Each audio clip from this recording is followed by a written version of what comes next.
പ്രത്യേകം സമർപ്പിച്ചുകൊണ്ട് പ്രാർത്ഥിക്കുന്നു. കർത്താവിൻ്റെ കൃപ പരിശുദ്ധ അമ്മയുടെ മാധ്യസ്ഥതയിൽ എല്ലാവർക്കും ലഭ്യമാകുന്നതിന് എൻ്റെ പ്രിയപ്പെട്ടവനെ, നമുക്കറിയാം, കൃപ ദൈവത്തിൻ്റെ ശക്തിയാണ്.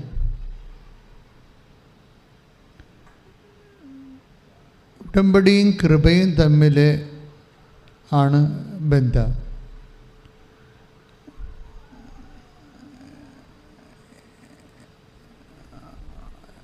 നമ്മൾ കാര്യങ്ങൾ എല്ലാം ചെയ്യണത്,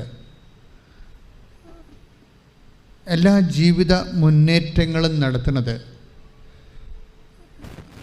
ജീവിത ഉത്തരവാദിത്തങ്ങളുടെയും ബാധ്യതകളുടെയും ഒക്കെ നമ്മൾ അതിജീവിക്കുന്നത് പവർ എന്ന ഒറ്റ സങ്കേതം ഉപയോഗിച്ചുകൊണ്ടാണ്. പവർ മീൻസ് ശക്തി. ഇതിൽ ശക്തി ജീവിത മുന്നേറ്റം നടത്താൻ വേണ്ടി രണ്ട് തരം ശക്തികളെ നമ്മൾ ഉപയോഗിക്കുന്നുണ്ട്. ഇപ്പോൾ നിങ്ങളുടെ പഠനം, പ്രാർത്ഥന, പരീക്ഷ, വിവാഹം, മക്കൾ, ജോലി, ഇങ്ങനെയുള്ള എല്ലാ ജീവിത അവസ്ഥകളെ അഭിമുഖീകരിക്കാൻ മനുഷ്യൻ ഉപയോഗിക്കുന്ന സോഴ്സ്, സ്രോതസ്സ്, പവർ എന്ന ഒറ്റ സ്രോതസ്സാണ് ശക്തി. ഈ ശക്തി തന്നെ രണ്ട് തരമുണ്ട്. ഒന്ന് മാനുഷികമായ ശക്തിയുണ്ട്. മാനുഷികമായ ശക്തിയുടെ അടിസ്ഥാനം നമ്മുടെ പണം, ആരോഗ്യം, വിദ്യാഭ്യാസം, നമ്മുടെ സ്വാധീന ശക്തി, ഇങ്ങനെ കുറേ കാര്യങ്ങളാണ് മാനുഷികമായ ശക്തിയിൽ. ബുദ്ധിയൊക്കെ മാനുഷികമായ ശക്തിയുടെ ഭാഗമാണ്. ബുദ്ധി ഉപയോഗിച്ചാൽ നമ്മൾ പഠിക്കുന്നത്, ബുദ്ധി ഉപയോഗിച്ചാൽ നമ്മൾ ബിസിനസ് ചെയ്യുന്നത്, ബുദ്ധി ഓർമ്മശക്തിയും കൂടി ഉപയോഗിച്ചാൽ നമ്മൾ ഓർമ്മയ്ക്ക് ശക്തി എന്ന് കൂടി നമ്മൾ പറയും, അല്ലേ? ഓർമ്മ ശക്തി എന്നല്ലേ പറയേണ്ട ആവശ്യമില്ല, ഓർമ്മയെന്ന് പറഞ്ഞാൽ മതി. പക്ഷേ ഇറ്റ് ഈസ് ബേസിക്കലി അനുഭവ തലത്തിൽ ഓർമ്മ ഒരു ശക്തിയാണ്, ബുദ്ധിയെപ്പോലെ തന്നെ ഒരു ശക്തിയാണ്. കാഴ്ച ശക്തി, കേൾവി ശക്തി എന്നൊക്കെ നമ്മൾ പറയണം, അല്ലേ? കാണുന്നതിന് കാഴ്ച ശക്തി എന്ന് പറയേണ്ട ആവശ്യമില്ല. പക്ഷേ ഹ്യൂമൻലി സ്പീക്കിംഗ് അതെല്ലാം പവറാണ്, ഫാക്കൽറ്റീസാണ്. അതെല്ലാം നമ്മൾ ഉപയോഗിക്കുന്ന ഓരോ കാര്യങ്ങൾക്ക് ഉപയോഗിക്കുന്ന പവറാണ്. ഇനി വയസ്സും പ്രായമാകുമ്പോൾ കാഴ്ച ശക്തി നശിച്ചു എന്നാണ് നമ്മൾ പറയേണ്ടത്. ശക്തി നശിച്ചു, അതൊരു പ്രതിഭാസമാണ്. ശക്തി നശിച്ചു പോവുക. ഇപ്പം ഞാൻ തന്നെ കണ്ണട വെച്ചിരിക്കുകയാണ്. എനിക്ക് കണ്ണട വെച്ചില്ലെങ്കിൽ വ്യക്തമായിട്ട് കാണാൻ പറ്റത്തില്ല. ദാറ്റ് മീൻസ് ചെറിയ അക്ഷരങ്ങളുടെ മേലുള്ള എൻ്റെ സ്വാധീന ശക്തി കുറവാണ്. കേൾവി ശക്തി എന്നാണ് പറയുന്നത്. പിന്നെ മസിൽ പവറുണ്ട്, അല്ലേ? മസിൽ പവർ, മസ്കുലർ ശക്തി, പേശിബലം, എല്ലാം ഒരു ശക്തിയാണ് നമ്മൾ ഉപയോഗിക്കുന്നത്. ബുദ്ധി എല്ലാം ഒരു ശക്തിയാണ്. ഞാൻ എന്താ പറഞ്ഞതെന്ന് വെച്ചാൽ, ഒരു മനുഷ്യൻ അവൻ്റെ ജീവിതത്തിൻ്റെ പ്രതിസന്ധികളെ അഭിമുഖീകരിക്കാൻ ഉപയോഗിക്കുന്ന സോഴ്സാണ് ശക്തി. ഈ ശക്തിക്ക് ഉണ്ടാകുന്നൊരു കുഴപ്പം, ഇത് ഒരു ടൈം കഴിഞ്ഞാൽ അതിങ്ങനെ ക്ഷയിച്ച് വരും. ഈ ക്രൈസിസിനെ എങ്ങനെ മാനേജ് ചെയ്യുമെന്നാണ് ഉടമ്പടി അന്വേഷിക്കുന്നത്. മനസ്സിലായോ? നിങ്ങൾക്ക് മനസ്സിലായോ? ഈ ശക്തി എന്ത് ശക്തി ആയിക്കൊള്ളട്ടെ. ഇപ്പോൾ കഴിഞ്ഞ ദിവസം ഒരു മനുഷ്യൻ, സഹോദരൻ സാക്ഷ്യം പറഞ്ഞത്, അദ്ദേഹത്തിന് 2 കോടി രൂപ കടം. കഴിഞ്ഞ ധ്യാനത്തെ ഞാൻ ഓർപ്പിച്ചാണ്. അത്രയും ആസ്തി ബിസിനസ്സുള്ള ഒരാളാണ്.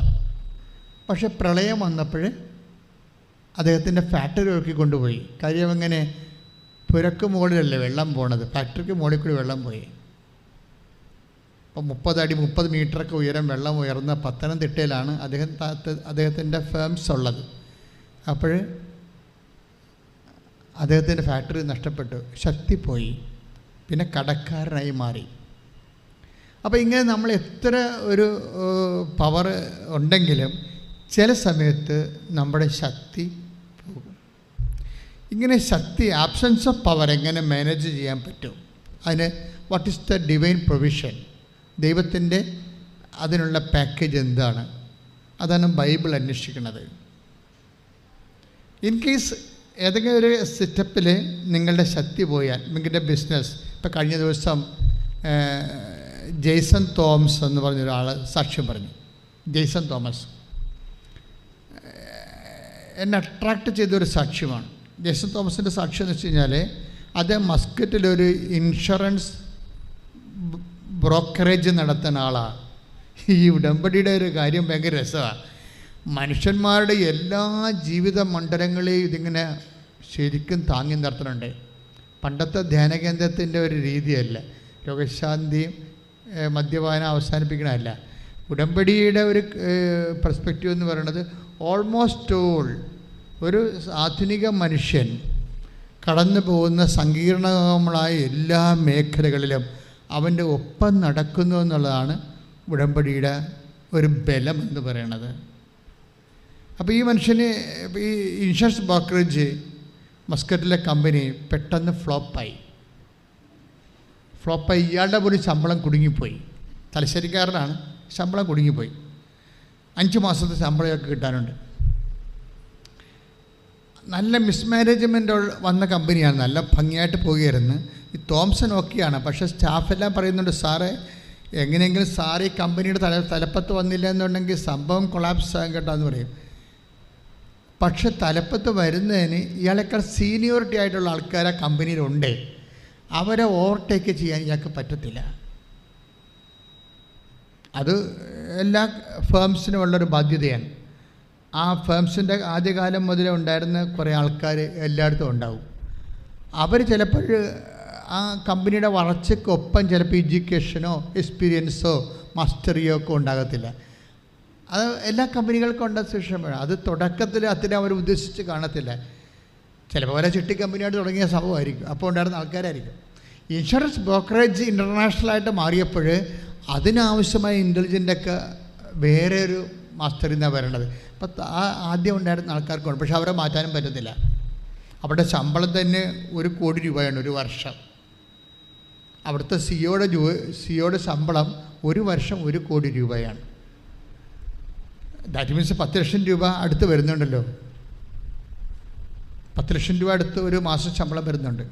10 ലക്ഷം രൂപ അടുത്ത് ഒരു മാസം ശമ്പളം വരുന്ന ഒരാളെ ഒരു കമ്പനി തീറ്റിപ്പോറ്റിയാൽ എത്ര കാലം കമ്പനിക്ക് സർവ് ചെയ്യാൻ പറ്റും? പറ്റത്തില്ല. അങ്ങനെ ഈ സാധനം ഇങ്ങനെ ഈ റോക്കറ്റ് വിട്ട പോലെ തന്നെ തിരിച്ച് കുത്തണ പോലെ കടലിൽ കുത്തിക്കൊണ്ടിരിക്കുകയാണ്. കടലിൽ കുത്തി ഇയാളുടെ ഇതിൻ്റെ മാനേജിങ് ഡയറക്ടർ സിഒയുടെ താഴെയുള്ള ആളാണ്. അയാളുടെ ശമ്പളം 5 മാസത്തേക്ക് പെൻഡിങ്ങായി, സ്റ്റാഫിൻ്റെ ശമ്പളം പെൻഡിങ്. അപ്പോഴാണ് ഈ സുഹൃത്ത് ഉടമ്പടിയെക്കുറിച്ച് പറയണത്. ഇതാണ് ഞാൻ പറഞ്ഞു ഉടമ്പടി അറ്റ കൈയാണെന്ന് പറയാൻ കാരണം ഇതാണ്. ഇയാളുടെ ഹ്യൂമൻ പവർ ലോസായി. ഈ കമ്പനിക്ക് ഇനി എത്ര ബുദ്ധിശക്തി ഉണ്ടായിട്ടും കാര്യമില്ല. അവർക്ക് ചിലപ്പോഴും നല്ല CA IAM പഠിച്ച ആൾക്കാരുണ്ടാവും, പക്ഷെ അവർക്ക് എന്നും ശമ്പളം കിട്ടണില്ല. അവരെത്ര ഇൻ്റലക്ച്വൽ കപ്പാസിറ്റി ഉള്ളവരാണെങ്കിലും എഡ്യൂക്കേഷൻ കലിബർ ഉള്ളവരാണെങ്കിലും ഈ കമ്പനിയുടെ അകത്ത് അവർക്ക് സർവൈവിങ് ഇല്ല. അതാണ് ശക്തി പോണെന്ന് പറയണത്. ശക്തി പോണത് എത്ര കപ്പാസിറ്റി ആൾക്കാർ, നിങ്ങളും ചിന്തിക്കണം. എത്ര കപ്പാസിറ്റി ഉണ്ട് എന്ന് അല്ല പ്രശ്നം. നിങ്ങൾക്ക് സർവൈവ് ചെയ്യാൻ പറ്റാത്ത സിറ്റുവേഷൻസ് ഉണ്ടായാൽ നമ്മളൊരു ബ്ലാങ്കായി പോകും. അപ്പം അങ്ങനെ ഈ കമ്പനി സിങ്കായിക്കൊണ്ടിരിക്കുകയാണ്. അപ്പോൾ ഈ മനുഷ്യന് ഉടമ്പടി ചെയ്യും. ഉടമ്പടിയിലൂടെ ഒരു പ്രശ്നം, ഉടമ്പടി നിങ്ങൾ മനസ്സിലാക്കേണ്ടത്, ഉടമ്പടി വർക്കൗട്ട് ചെയ്യുന്ന ഫോർമാറ്റ് തന്നെ അത് ഹ്യൂമൻ പവറിലല്ല. ഒരു ഹ്യൂമൻ പവറിലല്ല ഇത് വർക്ക് ചെയ്യണത്. ഹ്യൂമൻ പവർ എന്ന് പറയുന്നതാണ് എല്ലാ കമ്പനികളുടെയും ഒക്കെ ഒരു ആസ്തി എന്ന് പറയുന്നത്. സാധാരണ ആസ്തി നമ്മളെ മനുഷ്യധനമെന്ന് പറയത്തില്ലേ നമ്മൾ, ആൾക്കാരുടെ ഹ്യൂമൻ പവർ. അതുപോലെ ആൾക്കാരുടെ ആസ്തി എന്ന് പറയുന്നത് ബുദ്ധിയും എഡ്യൂക്കേഷനൊക്കെ. പക്ഷേ ഇത് വർക്കൗട്ട് ചെയ്യണില്ല ഇവിടെ. ഇത് ക്ഷയിച്ചപ്പോൾ കമ്പനിയെ ക്ഷയിച്ചുകൊണ്ടിരിക്കുകയാണ്. ഇങ്ങനെ വന്നാൽ പിന്നീട് ബൈബിൾ പറയണത് ഈ മനുഷ്യൻ്റെ പവർ ബലഹീനമായി കഴിഞ്ഞാൽ ഓട്ടോമാറ്റിക്കായിട്ട് പിന്നെ വർക്ക് ചെയ്യണത് ദൈവത്തിൻ്റെ ശക്തിയാണ്. ദൈവത്തിൻ്റെ ശക്തി വർക്കൗട്ട് ചെയ്യാൻ നിലവിൽ കൃത്യമായിട്ടുള്ള പ്രോജക്റ്റ് ഇല്ല. നമ്മൾ നൊവേന കൂടുന്നുണ്ട്, പ്രാർത്ഥന കൂടുന്നുണ്ട്, സിംഗിൾ എഡ്ജാണ് സാധനം. ഈ സിംഗിൾ എഡ്ജിനൊക്കെ ഉണ്ടാകുന്ന പ്രശ്നം മേജർ പ്രോജക്റ്റ് എടുക്കാൻ പാടായിരിക്കും. കാര്യം അതിനകത്ത് ദൈവം കക്ഷിയല്ലാത്തത് കൊണ്ടാണ്. നമ്മൾ മാത്രമാണ് കക്ഷി. നമ്മുടെ പ്രാർത്ഥനയ്ക്ക് നമ്മൾ മാത്രമാണ് കക്ഷി. ബാക്കി ഹൈപ്പോത്തറ്റിക്കലായിട്ട് ഒരു വിശ്വാസത്തിൻ്റെ പുറത്ത് നമ്മൾ സമർപ്പിക്കുകയാണ്. അത് ദൈവം അക്സെപ്റ്റ് ചെയ്തോ ഇല്ല എന്നുള്ളത് വേറെ വിഷയമാണ്. പക്ഷെ ഉടമ്പടി വരുമ്പോൾ അങ്ങനെയല്ല. ഇത് ബൈലാറ്ററൽ എഗ്രിമെൻ്റാണ്, ഉഭയകക്ഷിയാണ്. ഞാനൊരു കക്ഷി, എൻ്റെ വിഷയത്തിന് ദൈവവും കക്ഷിയാണ്.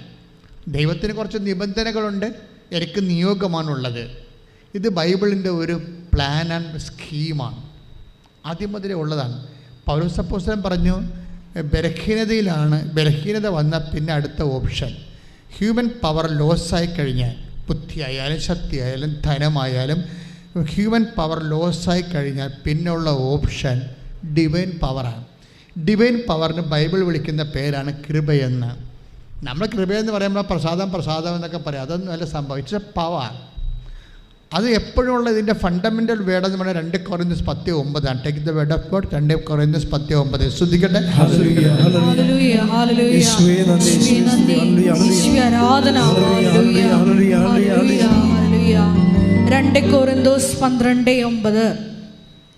എന്നാൽ അവിടുന്ന് എന്നോട് അരുളി ചെയ്തു.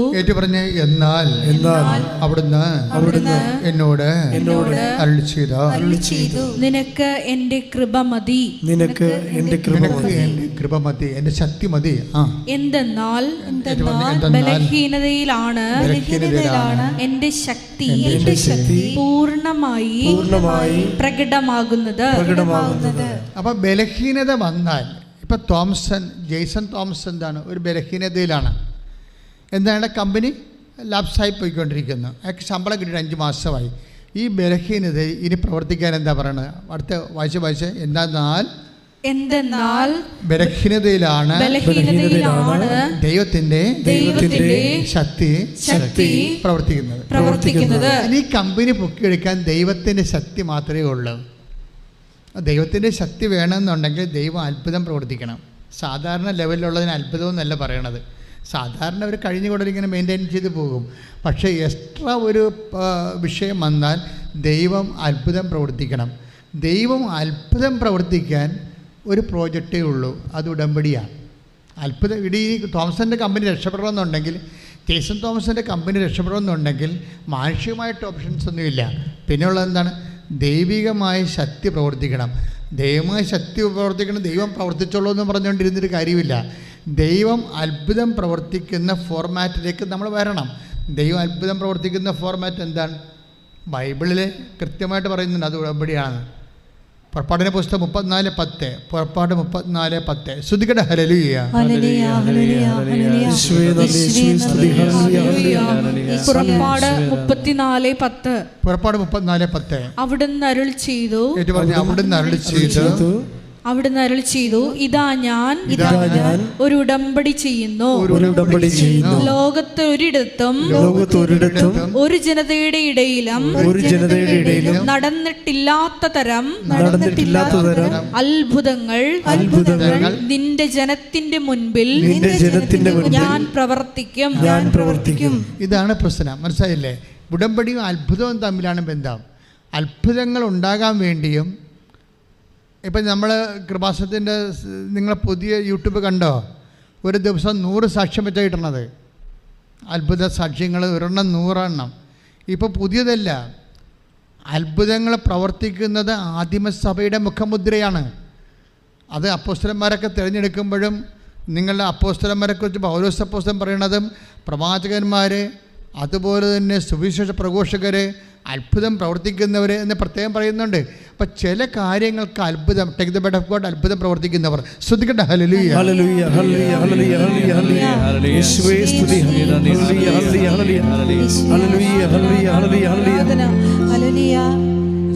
അത്ഭുതങ്ങൾ തീർന്നിട്ടില്ല, അടയാളങ്ങൾ തോർന്നിട്ടില്ല കാലത്തിൽ, ഈ ലോകത്തിൽ. അത്ഭുതങ്ങൾ തീർന്നിട്ടില്ല, അടയാളങ്ങൾ തോർന്നിട്ടില്ല കാലത്തിൽ, ഈ ലോകത്തിൽ. ദൈവശക്തി കുറഞ്ഞിട്ടില്ല, ദൈവത്തിൻ കൈതാന്നിട്ടില്ല ലോകത്തിൽ, ഈ കാലത്തിൽ. ദൈവശക്തി കുറഞ്ഞിട്ടില്ല, ദൈവത്തിൻ കൈതാന്നിട്ടില്ല ലോകത്തിൽ, ഈ കാലത്തിൽ. 1 കൊരിന്തോസ് 12:28. 1 കൊരിന്തോസ് 12:28. ദൈവം സഭയിൽ ഒന്നാമത് അപ്പോസ്തലന്മാരെയും രണ്ടാമത് പ്രവാചകന്മാരെയും മൂന്നാമത് പ്രബോധകരെയും തുടർന്ന് അത്ഭുത പ്രവർത്തകർ, രോഗശാന്തി നൽകുന്നവർ, സഹായകർ, ഭരണകർത്താക്കൾ, വിവിധ ഭാഷകളിൽ സംസാരിക്കുന്നവർ എന്നിവരെയും നിയമിച്ചിരിക്കുന്നു. അപ്പൊ ഇതെല്ലാം നിയമനമാണ് ശരിക്കും. ഇപ്പൊ സഹായകരെന്ന് പറഞ്ഞു കണ്ടില്ലേ? അപ്പൊ ആദ്യം അപ്പോസ്തലന്മാര്, പിന്നെ പ്രവാചകര്, 4ാം സ്ഥാനത്താണ് ഈ അത്ഭുതം പ്രവർത്തിക്കുന്നവർ, 5ാം സ്ഥാനത്താണ് രോഗശാന്തി പ്രവർത്തിക്കുന്നവരും, അതിൻ്റെ കൂടെ തന്നെയാണ് സഹായകർ. സഹായരെന്ന് പറഞ്ഞാൽ എന്താണ്? ഇപ്പം നമ്മൾ തന്നെ ഇവിടെ എന്തുമാത്രം എത്രയോ വർക്കേഴ്സ്, 100 വർക്കേഴ്സ് ഉണ്ട് ഇവിടെ. ശുശ്രൂഷകർ എന്ന് പറയുന്ന കർത്താവിൻ്റെ ശുശ്രൂഷ മുന്നോട്ട് കൊണ്ടുപോകാനുള്ള ക്രമീകരണങ്ങൾ ചെയ്യണത്. 10 ഉടമ്പടിക്കേണ്ട 13 കൗണ്ടേഴ്സ് ഉണ്ട്. ഈ 13 കൗണ്ടേഴ്സ് കൊണ്ട് 4.5 മണിക്കൂർ കൊണ്ടാണ് ഉടമ്പടി പ്രോസസ്സായി എടുക്കുന്നത്. അതിനുള്ളിൽ 100 പേരുടെ സഹായം നമുക്ക് കിട്ടിയാലേ ഇത് നടത്തിക്കൊണ്ടു പോകാൻ പറ്റത്തുള്ളൂ. അത് സഹായിക്കുന്നു. പക്ഷേ അത് സഹായം ഒരു ശുശ്രൂഷയാണ്, അതൊരു ഫങ്ഷനല്ല, ഒരു വർക്കല്ലത്, അതൊരു മിനിസ്ട്രിയാണ്. സഹായകർ ആദിമസഭ ഉണ്ടായതാണ്. പക്ഷേ ഇതെല്ലാം അപ്പോസ്തലന്മാർക്ക് വിധേയമായിരിക്കണം. അപ്പോസ്തലന്മാരുടെ സ്ഥാനത്തുള്ള ആരാണ്? ബിഷപ്പുമാരാണ്. അതുപോലെ അതിനുശേഷം ഈ പ്രവാചകന്മാർ വരെ ബിഷപ്പുമാരാണ്. അതിൻ്റെ പ്രഘോഷകരുണ്ടാവും, പ്രവാചകരുണ്ടാവും.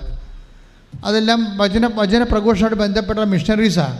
അപ്പോൾ അവരെല്ലാം ആരായാലും ശരി അപ്പോസ്തലനും വിധേയമായിരിക്കണം. അപ്പോസ്തലനാണ് അധികാരം ദൈവം കൈമാറിയിരിക്കുന്നത്. അപ്പോൾ ഇത് സഭയുടെ ഒരു സ്ട്രക്ചറാണ്. അതിൻ്റെ ഭാഗമായിട്ട് ചില സമയത്ത് ഒരു വ്യക്തിക്ക് ഒരു ദൈവം ഒരു അത്ഭുതം പ്രവർത്തിക്കേണ്ടാതെ നിക്കക്കളില്ലാതെ വരുമോ? ഇപ്പോൾ ജെയ്സൺ തോമസിൻ്റെ പ്രശ്നം അതല്ലേ? ജെയ്സൺ തോമസിനെ സംബന്ധിച്ചിടത്തോളം ഇപ്പോൾ പുറപ്പാട് 34:10 അനുസരിച്ച് കൊണ്ട് ദൈവം ഉടമ്പടി സ്ഥാപിച്ചിരിക്കുന്നത് അത്ഭുതം പ്രവർത്തിക്കാൻ തന്നെയാണ്, ഒരു സംശയമില്ല കരുതിൽ. പക്ഷേ ആ അത്ഭുതം പ്രവർത്തിക്കുമ്പോൾ ഈ ജെയ്സൺ തോമസ് എന്താ ചെയ്തിരിക്കണത്? ഉടമ്പടി എടുത്ത ഉടനെ എന്ത് അത്ഭുതമാണ് അവിടെ നടന്നത്? ഉടമ്പടി എടുത്ത് ആ യൂട്യൂബിൽ കിടക്കുന്നുണ്ട്, ആ സാക്ഷ്യം കഴിഞ്ഞ ആഴ്ച ഇട്ടതാണ്. ഈ ജെയ്സൺ തോമസ് കൂപ്പുകുത്തണ തൻ്റെ സീറോയിലേക്ക് പോയിക്കൊണ്ടിരിക്കുന്ന തകർച്ചയെ ബാധിക്കുന്ന കമ്പനി രക്ഷപ്പെടാൻ വേണ്ടി മാതാവുമായിട്ട് മധ്യസ്ഥയിൽ ഉടമ്പടി ചെയ്ത് കഴിയുമ്പോൾ സെക്കൻഡുകൾക്കുള്ളൊരു ഒരാഴ്ചക്കുള്ളൊരു സംഭവം നടക്കും. എന്താണ്? ബർബേഷ എന്ന് പറയുന്ന ഒരു ഗുജറാത്തുകാരനാണ് CEO. അയാളാണ് ഇതിനെ തലപ്പത്തിരിക്കുന്നത്. അയാളുടെ സ്റ്റിയറിങ്ങിലാണ് കമ്പനി പോണത്. അയാൾക്കാണ് 1 കോടി രൂപ ശമ്പളം, ഒരു വർഷമാണ് 10 ലക്ഷം രൂപ വെച്ച് മാസം. അയാൾ ഈ ഉടമ്പടി എടുത്തോടുകൂടി പൊടുന്നനെ രാജിയായി കളയും. പൊടുന്നനെ രാജിവെച്ച് പോകും, ആരോടും ചോദിക്കാതെ പൊടുന്നനെ രാജിവെച്ച് പോവുകയും കമ്പനിക്ക് പിന്നെ ഓഫർ കിട്ടുകയും പെട്ടെന്ന് കമ്പനി ഷൂട്ടപ്പ് ചെയ്തിട്ട് ജെയ്സൺ തോമസ് CEO ആവും. ഇതിൻ്റെ വിഷയം അതാണ്. ഇത് നമ്മൾ നടക്കുന്ന ഒറ്റ ആഴ്ച കൊണ്ട് നടക്കുന്ന അത്ഭുതമാണിത്. അങ്ങനെ ചില ജീവിതത്തിൻ്റെ ചില ഭാഗത്ത് ദൈവം അത്ഭുതം പ്രവർത്തിക്കാതെ വേറെ ഒരു മാർഗമില്ലാതെ വരും. അതുകൊണ്ടാണ് ഞാൻ നിങ്ങളോട് പറയണത്, ദൈവത്തിന് ചെയ്യാൻ പറ്റുന്ന ജോലി ഉണ്ടെങ്കിൽ മാത്രമേ ഉടമ്പടി എടുക്കാവൂ. നിങ്ങൾക്ക് ചെയ്യാൻ പറ്റുന്നുണ്ടെങ്കിൽ നിങ്ങൾ ദൈവത്തെ കക്ഷി ചേർക്കാതിരിക്കണം നല്ലത്. കാര്യം ദൈവത്തിൻ്റെ നമ്മളിൻ്റെ അകത്ത് കക്ഷിയാക്കുമ്പോൾ ഫുൾ ആൻഡ് ഫുൾ ദൈവമായിരിക്കണം. ഇത് മറ്റത് കുറച്ച് നിങ്ങളിലും ആശ്രയിക്കും, ദൈവത്തിനും ആശ്രയിക്കും. ഇപ്പം നിങ്ങൾ പഠിക്കുന്നവരുണ്ടെങ്കിൽ, നല്ലോണം പഠിക്കുന്നവരുണ്ടെങ്കിൽ ദൈവം അതിൻ്റെ അകത്ത് കക്ഷിയാക്കേണ്ട കാര്യമില്ല. അത് നിങ്ങൾക്ക് ജനറ്റിക്കൽ ബ്ലെസ്സിങ്സ് നേരത്തെ തന്നിട്ടുള്ളതാണ്. സന്താനപുഷ്ടി ഉൽപ്പത്തി 1:28 സന്താനപുഷ്ടിയുടെ പെരുകണം, ഭൂമിയെ കീഴടക്കണം. അപ്പോൾ ജീവിതം ഏത് സാഹചര്യത്തിലാണെങ്കിലും ജീവിതത്തെ കീഴടക്കാനുള്ള ബുദ്ധിയും ശേഷിയും ശേമുഷിയും ഒക്കെ ദൈവം already by birth it is given. അതിന് ജനറ്റിക്കൽ ബ്ലെസ്സിങ്സ് എന്ന് പറയും. ഈ ജനറ്റിക്കൽ ബ്ലെസ്സിങ്സിനെ കവർ ചെയ്തുകൊണ്ട് ഒരു പ്രശ്നം ഉണ്ടായാൽ ആണ് ഉടമ്പടി വരണത് ശരിക്കും. ഇപ്പോൾ കഴിഞ്ഞ ദിവസങ്ങളിൽ ഒരു ബീന എസ് നായർ ഒരു സാക്ഷ്യം പറഞ്ഞു. ബീന എസ് നായർ ആ സാക്ഷ്യമുണ്ട്. എന്താ സാക്ഷ്യം എന്ന് പറയുന്നത്? അവരൊരു ജ്യോതിഷിയാണ്, ജ്യോതിഷം പഠിച്ച ആളാണ്. അപ്പോൾ അവരത് പറയുന്നുണ്ട്, ഞാൻ ജ്യോതിഷിയാണ് എന്ന് പറയും. പക്ഷെ അവരുടെ സാക്ഷ്യം എന്താണ്? അവരുടെ മകന് 1, 2, 3, 136 കല്യാണമാണ് വരണം. 136 കല്യാണം അവരത് പറയുന്നുണ്ട് സാക്ഷ്യത്തിൽ. 136 കല്യാണം വന്നിട്ട് ഒരെണ്ണം പോലും ഒക്കണില്ല. ഇവനിപ്പോൾ എന്നാ പറ്റി? 36 വയസ്സായി. അപ്പം മെരിറ്റ് പോയി. 36 വയസ്സെന്ന് പറയുമ്പോൾ യൂറോപ്യൻസാണ് സാധാരണ 35 വയസ്സിൽ കെട്ടണത്, കല്യാണം കഴിക്കണത്. അവരുടെ പഠനവും പ്രൊഫഷനൊക്കെ സെറ്റ് ചെയ്തിട്ട് അവർ ആരെങ്കിലുമൊക്കെ ഇങ്ങനെ ഡേറ്റ് ചെയ്ത് കുറേ ആൾക്കാർക്ക് ഉപേക്ഷിച്ച് അങ്ങനെ അവസാനം ചൂസ് ചെയ്ത് ആരെങ്കിലും ഒരാളെ കല്യാണം കഴിക്കും. എന്തെങ്കിലും നിൽക്കുന്നുണ്ടാകുന്നത് വേറെ വിഷയം. അത് അവരുടെ കൾച്ചറിൻ്റെ ഒരു വിഷയമായിട്ട് മാറുകയാണ്. പക്ഷെ നമ്മുടെ കൾച്ചർ അങ്ങനെയല്ല. നമ്മുടെ കൾച്ചറിൽ ഇപ്പോൾ 18 വയസ്സ് തന്നെ ആൾക്കാർ കല്യാണം കഴിക്കാൻ തുടങ്ങിയിട്ടുണ്ട് അല്ലേ? പണ്ട് പോലെ ഇവിടെ നിലവിലുള്ള ആചാരമാണ്. അതല്ലേ ഈ ഏകീകൃത സിവിൽ കോഡ് വേണമെന്ന് ഗവൺമെൻറ് പറയണത്. അതിൻ്റെ ഉദ്ദേശത്തിന് പല ഉദ്ദേശമുണ്ട്. കാര്യം ഇവിടുത്തെ ഒരു പൗരനാകുമ്പോൾ സ്വാഭാവികമായിട്ടും പൊതുവായിട്ടുള്ളൊരു കോഡ് വേണമെന്ന് ഒരു സെക്കുലർ ഗവൺമെൻറ് ആഗ്രഹിക്കുന്നത് സ്വാഭാവികമാണ്. അത് നമ്മുടെ വിഷയമല്ല. പക്ഷേ ഞാൻ പറഞ്ഞു വരുന്നതിൻ്റെ കാരണം ഇവിടുത്തെ കല്യാണപ്രായം ഒരു 24 വയസ്സാണ് ഒരു മിനിമം. അതായി ആ മിനിമത്തിൽ നിന്ന് മാറിയിട്ട് മെറിറ്റ് പോവുകയാണ്. How he's losing his merit, that's I am pointing. അതായത് അയാളുടെ മെറിറ്റ് എങ്ങനെയാണ് പോണത്? 24 വയസ്സ് കഴിഞ്ഞ് 25 വയസ്സായി, 26 വയസ്സായി, 30 വയസ്സായി, 31ആയി, 32ആയി, കല്യാണം ഇങ്ങനെ വരുന്നു പോകുന്നു, ഒന്നും ഒക്കണില്ല. 36 വയസ്സായി, 136 കല്യാണങ്ങൾ വരുന്നെന്ന് പറയുമ്പോൾ അവിടെ മെറിറ്റ് 0 മെറിറ്റ് വന്നു. മാനുഷ്യമായി 0 മെറിറ്റായി. ഈ 0 മെറിറ്റായി കഴിഞ്ഞാൽ നമുക്കറിയാമല്ലോ ഉടമ്പടി വർക്ക് ചെയ്ത് എങ്ങനെ? Not by merit but by grace. Not by merit എന്ന് പറയുന്നുണ്ട്. മെറിറ്റിനകത്ത് അവിടെ ഒരു സാധനവും ഇല്ല. നിങ്ങളെന്താ പറയുക, പല കാര്യങ്ങളും നിങ്ങൾക്ക് മെറിറ്റുള്ള കാര്യങ്ങളാണ് നിങ്ങൾ ഉടമ്പടി വെക്കണത്. അതുകൊണ്ടാണ് നിങ്ങൾക്ക് അതിൻ്റെ അകത്ത് ഇൻവെസ്റ്റ് ചെയ്യാൻ പറ്റാതെ വരണത്. നിങ്ങൾക്കോ ഇതിപ്പോൾ പ്രാർത്ഥിച്ചില്ല നടക്കും. എൻ്റെ ആങ്ങളെയാണ് പഞ്ചായത്ത് പ്രസിഡൻറ്റ്. ഇപ്പോൾ ലൈഫിൻ്റെ വീട് വരുമ്പോൾ എനിക്ക് കിട്ടുമെന്ന് പറയത്തില്ലേ? എൻ്റെ ആങ്ങളെയാണ് പഞ്ചായത്ത് പ്രസിഡൻറ്റ്, അത് ലൈഫിൻ്റെ വീട് വരുമ്പോൾ എനിക്ക് കിട്ടുമെന്ന് പറഞ്ഞിട്ട് നിങ്ങളിവിടെ കൊണ്ടുവന്ന് മാതാവിനോട് വീട് തരണമെന്ന്, ലൈഫിലെ വീട് തരണമെന്ന് പറയുമ്പോൾ വിഷയമാകും. കാര്യം എന്താണ്? മെറിറ്റ് നിങ്ങൾ ഓൾറെഡി ഹൈജാക്ക് ചെയ്തിട്ടുണ്ട്. ആങ്ങളെ വെച്ച് നിങ്ങളുടെ മെറിറ്റ് ഹൈജാക്കാക്കി. പിന്നെ അത് ഉടമ്പടി വെച്ച് ദൈവത്തിന് എന്താ നാണം കെടുത്തണത്? അവിടെയാണ് ലാഗിങ് വരണത്. ഉടമ്പടി ലാഗിങ് വരരുത്. ഇത് 0 മെറിറ്റാണ്. ഇപ്പോൾ ബീന എസ് നായറിൻ്റെ മകനെ സംബന്ധിച്ചിടത്തോളം കല്യാണം എന്ന് 136 കല്യാണം കഴിഞ്ഞു, വന്നു പോയി, കണ്ടിട്ട് ഒന്നിനും ഒത്തില്ല. പിന്നെ അദ്ദേഹത്തിന് 36 വയസ്സുമായി. 0 മെറിറ്റാണ്. ഈ 0 മെറിറ്റുള്ള ആൾ എങ്ങനെയാണ് ഉടമ്പടി എടുക്കുമ്പോൾ ആ ആഴ്ചത്തന്നെ കല്യാണം നടക്കണത് എങ്ങനെയാണ്? ഇതാണ് പുറപ്പാട് 34:10. എന്താണ്? ഞാൻ നീയുമായിട്ടൊരു ഉടമ്പടി ചെയ്യാം. നിനക്ക് 0 മെറിറ്റാണെങ്കിലും ശരി, ഞാൻ 0 മെറിറ്റ് വരുമ്പോഴാണ് അത്ഭുതം പ്രവർത്തിക്കണത്. വീണ്ടും വചനം വായിച്ചേ. Not by merit but by grace. എഫെസ്യസ് 2:8. സ്തുതിക്കട്ടെ. ഹല്ലേലൂയ.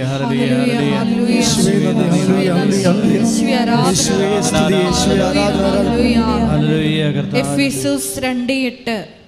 വിശ്വാസം വഴി കൃപയാലാണ് നിങ്ങൾ രക്ഷിക്കപ്പെട്ടത്. വിശ്വാസം വഴി കൃപയാലാണ് നിങ്ങൾ രക്ഷിക്കപ്പെട്ടത്.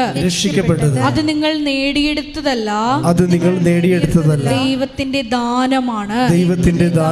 അപ്പോൾ ദൈവത്തിന്റെ ദാനം എന്ന് പറയുമ്പോൾ അത് നിങ്ങൾ നേടിയെടുത്തതല്ല, നിങ്ങൾക്കത് മെറിറ്റ് ഇല്ലെന്നാണ്.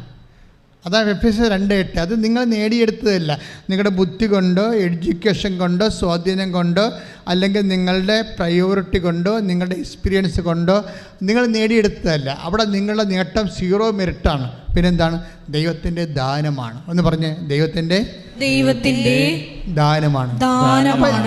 0 മെറിറ്റിൽ വരുമ്പോൾ പിന്നെയുള്ള ഓപ്ഷൻ ദൈവത്തിൻ്റെ ദാനമാണ്. ഈ ദൈവത്തിൻ്റെ ദാനം എപ്പോഴും വരണത് അത്ഭുതങ്ങളുടെ രൂപത്തിലാണ്. നമുക്ക് മെറിറ്റ് ഇല്ലെങ്കിൽ പിന്നെ അത്ഭുതമാണ് ഉണ്ടാകണം. പിന്നെ ഓപ്ഷൻ അതാണ്. അതുകൊണ്ടാണ് ആ അത്ഭുതം പ്രവർത്തിക്കാൻ ഉടമ്പടി തന്നെ വേണമെന്ന് പുറപ്പാട് 34:10 പറയണത്. പുറപ്പാട് 34:10 ഒന്ന് വായിക്കട്ടെ, ശ്രദ്ധിക്കട്ടെ. ഹല്ലേലൂയ. ഹല്ലേലൂയ, ഹല്ലേലൂയ, ഹല്ലേലൂയ, ഹല്ലേലൂയ. യേശുവേ, യേശുവേ, സ്തുതി. ഹല്ലേലൂയ. അവിടുന്ന് അരുൾ ചെയ്തു, അവിടുന്ന് അരുളി ചെയ്തു, ഇതാ ഞാൻ ഒരു ഉടമ്പടി ചെയ്യുന്നു. ലോകത്തൊരിടത്തും ഒരു ജനതയുടെ ഇടയിലും നടന്നിട്ടില്ലാത്ത തരം അത്ഭുതങ്ങൾ എന്റെ ജനത്തിന്റെ മുൻപിൽ ഞാൻ പ്രവർത്തിക്കും. ഇത് ദൈവത്തിൻ്റെ വാക്കാണ്. അപ്പം നമ്മൾ ശ്രദ്ധിക്കേണ്ടത്, ഈ ദൈവത്തിൻ്റെ വാക്ക് നിറവേറുമ്പോഴാണ് നമുക്ക് ദൈവത്തിൻ്റെ ദാനങ്ങൾ ലഭിക്കണത്. ദൈവത്തിൻ്റെ ദാനങ്ങൾ ലഭിക്കണമെങ്കിൽ എന്ത് ചെയ്യണം?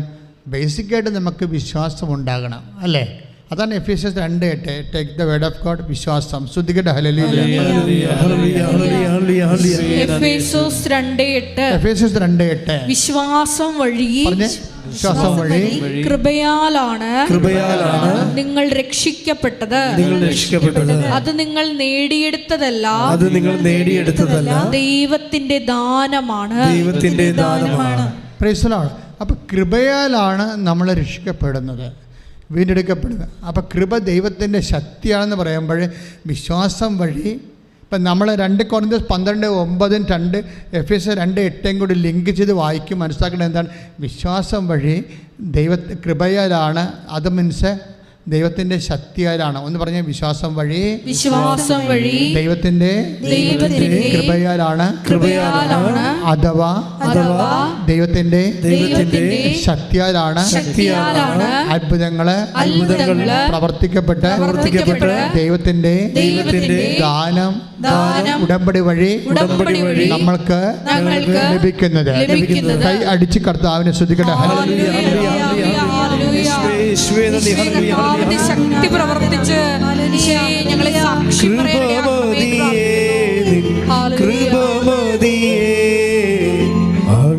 അളവില്ലാത്ത നിൻ കൃപമതിയേ, കൃപമതിയേ, കൃപമതിയേ, അളവില്ലാത്ത നിൻ കൃപമതിയേ.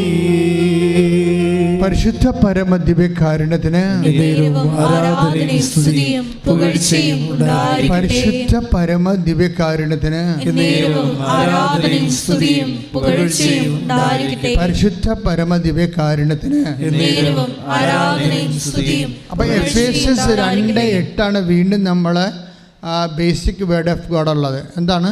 വിശ്വാസം വഴി. പറഞ്ഞ് വിശ്വാസം വഴി കൃപയാലാണ് നമ്മൾ രക്ഷിക്കപ്പെട്ടത്. അത് നമ്മൾ നേടിയതല്ല, ദൈവത്തിന്റെ ദാനമാണ്. അപ്പോൾ ദൈവത്തിന്റെ ദാനം നമുക്ക് ലഭിക്കുന്നത്, ദൈവത്തിന്റെ ശക്തി നമുക്ക് ലഭിക്കുന്നത് ഉടമ്പടി വഴിയാണെന്നാണ് പുറപ്പാട് 34:10 നമ്മൾ വായിച്ചത്. ഞാൻ പറഞ്ഞു വരുന്നൊരു കാര്യം, ഈ വിശ്വാസം വഴി എന്നുള്ളത് ആണ് ഇതിൻ്റെ അകത്ത് ഏറ്റവും ടോപ്പായിട്ടുള്ള വേഡ്. വിശ്വാസം വഴി. ഈ വിശ്വാസം ആണ് നമ്മൾ വിശ്വാസം വഴി കൃപയാലാണ്. കൃപ നമുക്ക് ലഭിക്കണത് എങ്ങനെയാണ്? ഫസ്റ്റ് വിശ്വാസം വഴിയാണ്. വിശ്വാസമാണ് ഇതിൻ്റെ ബേസിക് എന്ന് പറയണത്. ഉടമ്പടി ആയാലും ശരി, അതിൻ്റെ ബേസിക് വിശ്വാസം തന്നെയാണ്. പക്ഷേ അതിൻ്റെ കുറച്ചുകൂടി ഈ കള്ളം മൂത്ത് വിനായി ആകണ പോലെ വിശ്വാസം മൂത്ത് വിശ്വസ്തത ഉണ്ടാകും. അത് വേറെ ഒരു സബ്ജക്റ്റാണ്. അത് ഞാൻ വരുന്നുണ്ട്. അതല്ല, ഈ വിശ്വാസം വഴി പറഞ്ഞ് വിശ്വാസം വഴി കൃപയാലാണ് നമ്മൾ രക്ഷിക്കപ്പെട്ടത്. അപ്പോൾ വിശ്വാസം ആണ് ഇതിൻ്റെ അകത്ത് മെയിൻ സബ്ജക്റ്റ്. വിശ്വാസത്തിൻ്റെ കൈമാറ്റം. വിശ്വാസം എപ്പോഴും വരണത്, ആക്ടിവേറ്റ് ആകണത് കൈമാറ്റത്തിലൂടെയാണ്. വിശ്വാസം നമുക്ക് മൂന്നോ നാലോ തരത്തിൽ വിശ്വാസം കൈമാറാൻ പറ്റും. ഒന്ന്, വിശ്വാസം പ്രഖ്യാപനത്തിലൂടെ നമുക്ക് വിശ്വാസം പ്രകടിപ്പിക്കാം. വിശ്വാസ പ്രകടനത്തെക്കുറിച്ചാണ് ഞാൻ നിങ്ങളോട് സംസാരിക്കുന്നത്. ഇപ്പം എന്താ നമ്മുടെ സബ്ജക്റ്റ്? എന്താണ്? എഫേസ്യസ് 2:8 ഉടമ്പടിയുടെ അസ്ഥിവചനങ്ങൾ. എന്താണത്? അത് പറഞ്ഞ വിശ്വാസം വഴി വിശ്വാസം വഴി കൃപയാലാണ് കൃപയാലാണ് നമ്മൾ രക്ഷിക്കപ്പെട്ടത്. നമ്മൾ രക്ഷിക്കപ്പെട്ടത്. അപ്പോൾ ഈ വിശ്വാസം ആക്ടിവേറ്റ് ചെയ്യുന്നത് അതിൻ്റെ പ്രകടനപരത പഠിക്കണം. നമുക്ക് ബുദ്ധിപരമായിട്ട് ചെയ്യേണ്ട ഒരു വിഷയമാണ് ഉടമ്പടി, അല്ലാതെ വൈകാരികമായിട്ട് വരുന്ന വിഷയമല്ല. വിശ്വാസത്തിന് ഒരു പ്രകടനപരതയുണ്ട്, വിശ്വാസം പ്രകടിപ്പിക്കുന്ന രീതി. ഇപ്പോൾ വേണമെങ്കിൽ നമുക്ക് എനിക്ക് 3 തരത്തിൽ വിശ്വാസം പ്രകടിപ്പിക്കാൻ പറ്റും. വിശ്വാസം പ്രഘോഷിക്കുക, നമുക്ക് അധരം കൊണ്ട് പ്രഘോഷിക്കുക, അല്ലേ? അത് റോമ 10:9 വിശ്വാസ പ്രഘോഷണം. എന്താണ് പ്രഖ്യാപനം? അങ്ങനെ പറയാം.